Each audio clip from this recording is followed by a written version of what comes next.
5 seconds. Start. சட்டப்பேரவையில் அரசு கடன் மற்றும் முன்பணம் குறித்த மானிய கோரிக்கையின் மீது ஓர் உறுப்பினர் பேசியதாவது: தலைவர் அவர்களே, இந்த மானிய கோரிக்கையை ஆதரித்து ஒரு சில வார்த்தைகள் கூற விரும்புகிறேன். தற்போது விவசாயிகள் கடன் வாங்க வேண்டுமென்றால் மிகவும் கஷ்டப்படுகிறார்கள். அவர்கள் கடன் வேண்டுமென்று மனு போட்டால் காலாகாலத்தில் கடன் கிடைப்பதில்லை. ஒரு வருஷத்திற்கு பிறகுதான் கடன் கிடைக்கிறது. விவசாயிகளுக்கு கடன் கொடுப்பதற்காக ஒதுக்கப்பட்டிருக்கும் பணம் போதாது. இதை அதிகரிக்க வேண்டுமென்று கேட்டுக்கொள்கிறேன். மேலும் விவசாயிகளுக்கு கடன் சுலபமாக கிடைக்கும் முறையில் சட்ட திட்டங்களையும் விதிகளையும் தளர்த்தி கொடுக்க வேண்டுமென்று கேட்டுக்கொள்கிறேன். விவசாயிகளுக்கு பயன்படும் படியாக காலாகாலத்தில் கடன் கொடுக்கப்பட வேண்டுமென்றும் கேட்டுக்கொள்கிறேன். இரண்டாவதாக, பம்பு செட் வாங்க கடன் கொடுப்பது. பம்பு செட்டுகளை விவசாயத்திற்கு பயன்படுத்தினால் நிலத்தில் பயிர் செய்து ஒருவன் முன்னேற முடியும். அதனால் பம்பு செட் வாங்க விவசாயிகளுக்கு அரசு கடன் கொடுக்கிறது. அப்படி கடன் வாங்கி அநேகம் பேர் நெல் விளைச்சல் செய்திருக்கிறார்கள். தற்போது நெல் விலை குறைந்து விட்டது. அதனால் வாங்கிய கடனை அரசுக்கு திருப்பி கொடுக்க முடியாத நிலைமையில் இருக்கிறார்கள். ஆகவே 5 வருஷ தவணையில் அந்த கடனை திருப்பித் தரும்படி ஆணையிடும்படி கேட்டுக்கொள்கிறேன். அடுத்து, உள்ளாட்சி நிறுவனங்களுக்கு அரசு தாராளமாக கடன் கொடுத்து உதவினால்தான் சமூகத்திற்கு மிக அவசியமான குடிநீர் வசதி, சாக்கடை வசதி, சாலை அமைத்தல், போக்குவரத்து வசதி போன்ற முக்கிய சேவைகளை செய்ய முடியும். இதற்கு அரசு தற்போது ஒதுக்கியுள்ள தொகை போதாது. ஆகையால் அதை அதிகரித்து அவர்களுக்கு நீண்ட கால தவணையில் கடன் கொடுத்து உதவினால் நகரங்கள் வளர்ச்சியடைய உதவியாக இருக்கும். அப்படி அவர்களுக்கு வசதி கொடுத்து உதவினால் அவர்கள் நல்ல முறையில் வசதிகளை பெறுகிறோம் என்று வரி கொடுப்பதற்கும் முன் வருவார்கள்.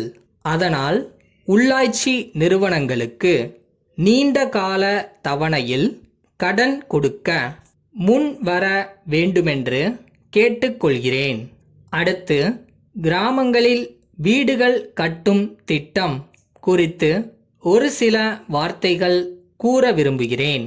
இந்த திட்டத்தை வெற்றிகரமாக நடத்தினால் கிராமப்புறங்களில் அடிக்கடி ஏற்படுகிற தீ விபத்துக்களை தடுக்க முடியும்.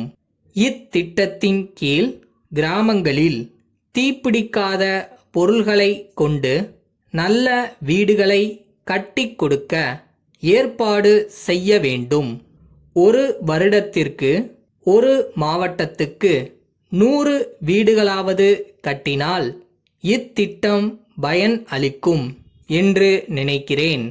கடைசியாக, காட்டு ஓர பிரதேசங்களை ஆதி திராவிட மக்களுக்கு கொடுக்க வேண்டும் என்ற அரசு ஆணை இருக்கிறது. காடு என்பது மேடு பள்ளம் நிறைந்த இடம். ஆதலால் பயிர் செய்ய வேண்டுமென்றால் நிலத்தை சரிப்படுத்த வேண்டும்.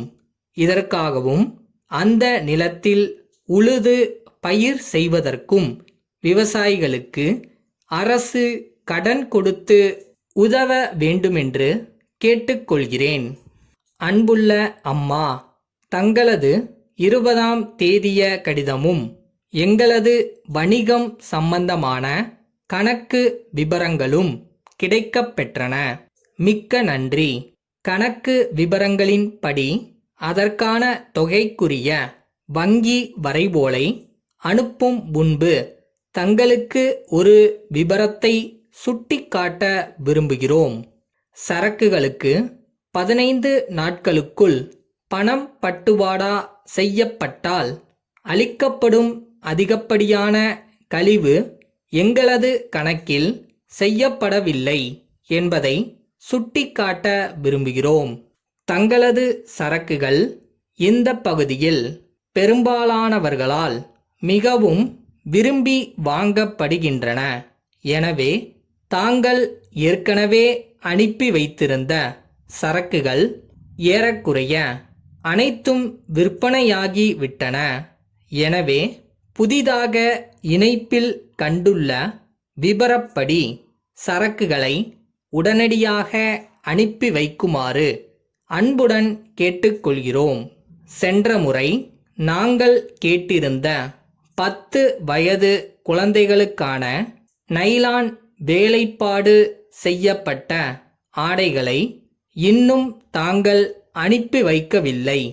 எங்களது தேவைப்பட்டியலில் கண்டுள்ள அவசர தேவையை மட்டும் இன்று தனியே துரித தபால் மூலமும் இதர பொருட்களை வழக்கம்போல் லாரி மூலமும் அனுப்பி வைக்குமாறு கேட்டுக்கொள்கிறோம். அன்புள்ள